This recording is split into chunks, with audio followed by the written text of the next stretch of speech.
promote scalp circulation and hair growth. If you wash infrequently, it can trigger dandruff, which leads to hair loss.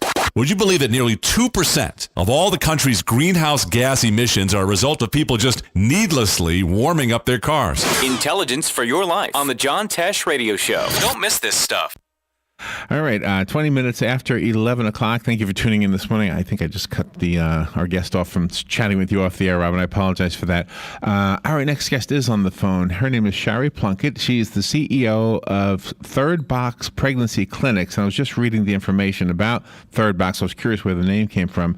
And I guess, and she's going to correct me if I'm wrong, it sounds like, if you have you vote for something or against something, this is the third choice when it comes to pregnancy. Now, just for the record, I'm opposed to abortion, just so you know, because I know I got picked on last time because I wasn't, but I like to be, polite to our guests, However, I am not opposed to overturning Roe versus Wade, and let me explain why. It's because, we need to have a law that makes it available when it needs to be there. And my dad had a horrible story. My dad was a policeman, and he went to an apartment in New York City, and there was a 14-year-old girl, and she was dead. Yeah. Because that was before abortion was legal in New York, and I don't know if she tried to abort the baby herself, or if she had somebody who had no clue what to do. So while I don't like the idea of abortion, and I don't want any, if possible, the reality is there's going to be people who need them, and that's I'm opposed to them, though. It's kind of a hard thing for me to talk about. And my way of solving this problem for myself personally, because I can't change the world, I can only change my world.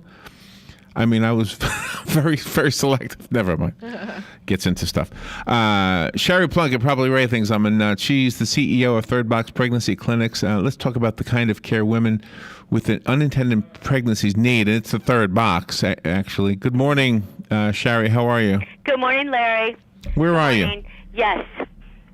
I am standing in the East Bay, San Francisco Bay Area. Oh, wow. Thank you for getting up early. Thank you for getting up early to be with us. Really early. Yep. I was happy to do it. It's a difficult topic, and I made it clear how I feel about it, and everybody usually disagrees with me because I sound wishy-washy. I sound like I'm against it, but I'm for the law that's in place. If that makes sense to you. Most people disagree with me. It's funny because as you were giving your position, I was thinking about the two Gallup polls that were recently done, one of which showed that 50% of people consider themselves pro-life and 50% consider themselves pro-choice.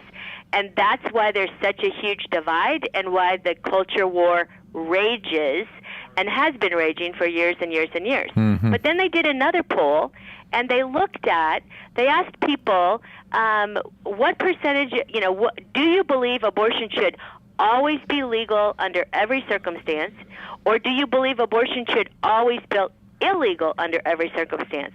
And that's when you saw not a 50-50 split. That's when you saw a 25% split on one side and a 25% split on the other side.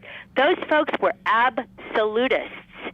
And it sounds to me like you are one of those folks in the middle that are moderate and really are conflicted, but really care about the woman who's at the point of making the decision. Because that woman could be my daughter. That woman could be, my friend. Right. Right.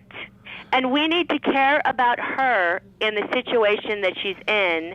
And the greatest thing that we can provide her as she is in an unintended pregnancy and unsure of what she's going to do, the greatest thing we can provide her is a safe environment where she can be unsure. And she, as a woman, can have her emotional and medical needs met, because the research that we did nationally on women in unintended pregnancy shows that the unsure woman has very unique needs that are not being met currently in our country. And so we have developed the only organization in the United States which solely focuses on meeting her unique needs. They're medical and they're emotional. Wow, that's a tough job. It's a tough job, but things that are important doesn't matter that they're hard. They need to be done. Good point. And this woman needs to be served. This woman needs to be served. No, we have because society has failed her. Okay, now I don't know if this is where you're going, and you can get us back on track if this takes us off track, but we have a church in our community, and they have built a home for pregnant women who are for some reason being chastised by their family, and I can't even imagine this happening. Yeah. And they're unsure. These women are unsure what to do too. So this church has built this home. I don't think there's that many beds in it, but they do the best they can. And I think that's their whole mission. Of course, they're against abortion, but I can't even imagine a woman whose family decides to disown her or something because she got pregnant. I mean, you don't disown the boy. You don't disown the male who caused it or participated in it. That's true. That's true. There's a lot of harsh realities out there, and it's one of the reasons why Third Box is so needed, because oftentimes the woman is afraid to share this information with her family. She's afraid of that kind of reaction. She's afraid of the shame that that might come upon her from her family, or if she's in a church or church situation. Yeah. So that's why we say this is a safe place. And one of the most important things we do here is help engage the partner, her boyfriend or husband. Good for you. The unsure woman says that is her second greatest need, is having her partner involved emotionally in the decision. So we not only commissioned national research on women, but once we saw that the unsure woman felt such a strong need to have her partner involved, we then commissioned national research on men. So we now know what men are thinking, feeling, what their fears are, what their concerns are, and we also know what it's going to take to get them involved and engaged in the counseling process. That's something, Robin has been saying this forever, that when there's an abortion, they don't ever consult the father. Yeah. If the baby is unwanted, but wanted by the father, Robin's feeling has been, I'm speaking for you, Robin, I don't mean to, but it's true, you are. It sounds like Robin's feeling is, oh gosh, I didn't even have your mic up, I'm sorry, that the father should say, you know what, go ahead and have the baby and I'll raise the baby. Exactly, and then the woman can go on her merry way and do whatever it is she does. Does that ever happen? Have you had that story happen yet? Well, it's the woman's decision, and we're in California, and I don't know if it's the same throughout the country, but I'm sure it is. This is her decision. And so what we're listening to is the fact that the unsure woman wants him involved in the decision. She wants him involved. And so that's why we're helping to make that possible. Because one of the greatest things we provide is counseling for the couple. Our staff are professional counselors, licensed clinicians, and master's degree interns. And imagine how difficult this conversation could be, and our counselors then are able to help facilitate that discussion. So how does it work? How does it work as far as how do you know what direction to usher a woman in? How do you know whether to take her down the road to abortion or down the road to giving birth? Well, we don't take women down any roads. Okay.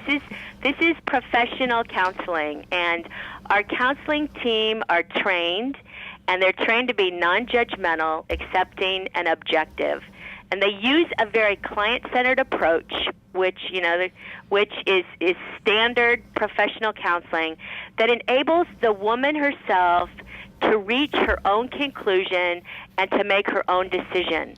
And we are just firm believers that every woman should have an opportunity to hear her own voice on what she should do in this situation. Her voice is the most important voice. And what are the decisions? Our job is. I mean, do you have there's two decisions. There's two decisions, isn't there, in an unattended pregnancy? Right, I know, but I mean, statistically, what are pregnancy, or you can. First, let me apologize. What we saw. Yes. My apology is because we're talking over each other, and I don't mean to do that. I think there might be a delay in the line, and so that's probably the problem, and I apologize. Could be. But I'm just wondering if there's a statistic. Do more women choose having the baby as opposed to not, or the other way around? Larry, remember we just launched this new organization in October. Oh, okay. So okay. what I can speak to though is our predecessor organization, and the last year's numbers there showed that 54% of women went on and had abortions, 46% of women continued their pregnancy, and that number stayed right around 50% every year since we've been tracking it. One year it was 60% continued their pregnancy, one year, and that year 40% terminated. But that number also has a lot to do with financially where we are in the country. Shari, we have 10 seconds. Is the website thirdboxnow.com? Thirdbox.com. Thirdbox.com. Thirdbox.com. All right. Thank you so much. Very interesting. I wish we had more time. I'm Lillian Wu. 2 Japanese hostages are threatened by ISIS says it will kill the 2 unless it gets $200 million within 72 hours. Japanese Prime Minister Shinzo